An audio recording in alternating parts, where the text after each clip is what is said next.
തങ്ങളൊറ്റ സമ്മതം മതി, ഒരു വാക്ക് നഅം എന്നൊരു വാക്ക്, ഒരു 3 അക്ഷരം മതി. ആ 2 പർവ്വതങ്ങളും ഒന്ന് കൂട്ടിവെച്ചാൽ പിന്നെ ത്വായിഫ് എന്ന് പറയുന്ന നഗരമില്ല. ത്വായിഫ് എന്ന് പറയുന്ന നാട് പിന്നെ കാണാനുണ്ടാകൂല. ഒന്ന് പൊക്കിയെടുത്തിട്ട് ഒന്നിങ്ങനെ പതുക്കെ ഒന്ന് തള്ളിയിട്ടാൽ മതി. അതിനാ ഒരു മലക്ക് മതി, കൂടുതൽ ആളുകളൊന്നും വേണ്ട. തങ്ങളുടെ സമ്മതം ഉണ്ടെങ്കിൽ അത് ചെയ്യാൻ അള്ളാഹുവിന്റെ ഓർഡർ ഉണ്ട്. നമ്മളൊന്ന് ആലോചിച്ചു നോക്കൂ. നബി സല്ലല്ലാഹു അലൈഹി വസല്ലം നിങ്ങൾ ക്ഷീണിച്ചിരിക്കാൻ, ആ സുന്ദരമായ പാദത്തിൽ നിന്ന് രക്തം പൊടിഞ്ഞു എന്ന് പറഞ്ഞാൽ എത്ര വലിയ സങ്കടമാ സഹോദരങ്ങളെ, എത്ര വലിയ സങ്കടമാണ്. സഹിക്കാൻ പറ്റുമോ അത്? കാലിന്റെ തള്ളവരല്, ഹിജ്റ പോകുന്ന സമയത്ത് തള്ളവരലിന്റെ ഒരു ഭാഗത്തിങ്ങനെ വരതിയിട്ട് ഒരു ചെറിയ പരിക്കൊരു മുറിവേറ്റപ്പോഴാണ് ബഹുമാനപ്പെട്ട സയ്യിദുന അബൂബക്കർ സിദ്ദീഖ് റളിയല്ലാഹു അൻഹു, തങ്ങളെക്കാളും 2 വയസ്സ് കുറവാണ് സിദ്ദീഖ് തങ്ങൾക്ക്, മുത്തുനബി സല്ലല്ലാഹു അലൈഹി വസല്ലം തങ്ങൾ എടുത്ത് തോളിലേക്ക് വെച്ചു. ഒരു കുഞ്ഞിനെ വെക്കും പോലെ സ്നേഹത്തോടെ തോളിലേക്ക് വെച്ചു. അല്പൊന്ന് നബിയെ നമുക്ക് വിശ്രമിച്ചിട്ട് പോകാം.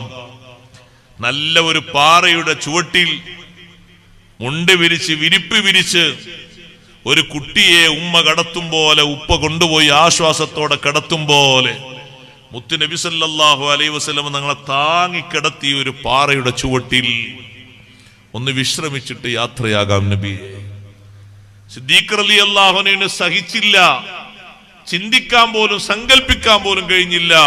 മുത്തു നബി സല്ലല്ലാഹു അലൈഹി വസല്ലം ഞങ്ങളെ തള്ളവിരൽ രക്തത്തിന്റെ ഒരു പാട് കണ്ടപ്പോഴേക്ക് സിദ്ദീഖ് റളിയല്ലാഹു അൻഹു തങ്ങളെ താങ്ങിയെടുത്തു. സഹിക്കാൻ പറ്റുമോ അവിടുത്തെ പാദത്തിൽ നിന്ന് രക്തമുറ്റിയത്? സഹിക്കാൻ പറ്റുമോ സഹോദരങ്ങളെ? സമൂഹത്തിന് സഹിക്കാൻ പറ്റുമോ? ആരാണ് മുത്തു നബി സല്ലല്ലാഹു അലൈഹി വസല്ലം? അള്ളാഹുവിന്റെ വലിയ കാവലുണ്ടായിട്ടല്ലേ അല്ലാഹു തആല സ്നേഹത്തോടെ മലക്കിനെ പറഞ്ഞയച്ചത്. ഒന്നവിടുന്ന് സമ്മതിക്കുകയാണെങ്കിൽ തരിപ്പണമാക്കി കളയാം. പക്ഷേ അവിടുത്തെ സ്നേഹ സമീപനമാണ് നമ്മൾ പഠിക്കേണ്ടത്. എന്റെ കുടുംബമാണല്ലോ, വേണ്ട ജിബ്രീൽ വേണ്ട. അവരെന്നെ ആട്ടിയോടിച്ചതും കൂക്കി വിളിപ്പിച്ചതും സ്വന്തം ചെയ്യാൻ അവർ മടിച്ചിട്ട് മറ്റുള്ളവരെ ഏൽപ്പിച്ചതും അവരെന്റെ കുടുംബക്കാരായത് കൊണ്ട് തന്നെയാണ്.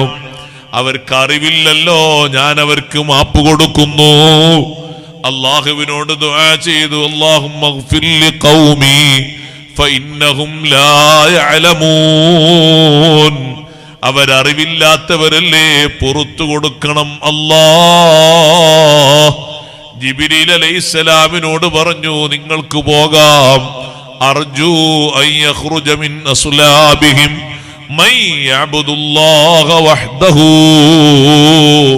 തലമുറകൾ എത്രയോ കഴിയുമ്പോ ഇവരുടെ പിന്മുറക്കാരിൽ നിന്ന് ഏതെങ്കിലും ഒരാള്, അള്ളാഹുവിൽ വിശ്വസിക്കുന്ന ഒരാള് വരുന്നത് ഞാൻ പ്രതീക്ഷിക്കുന്നു, ആഗ്രഹിക്കുന്നു, താല്പര്യപ്പെടുന്നു. എനിക്കതാണ് വേണ്ടത്.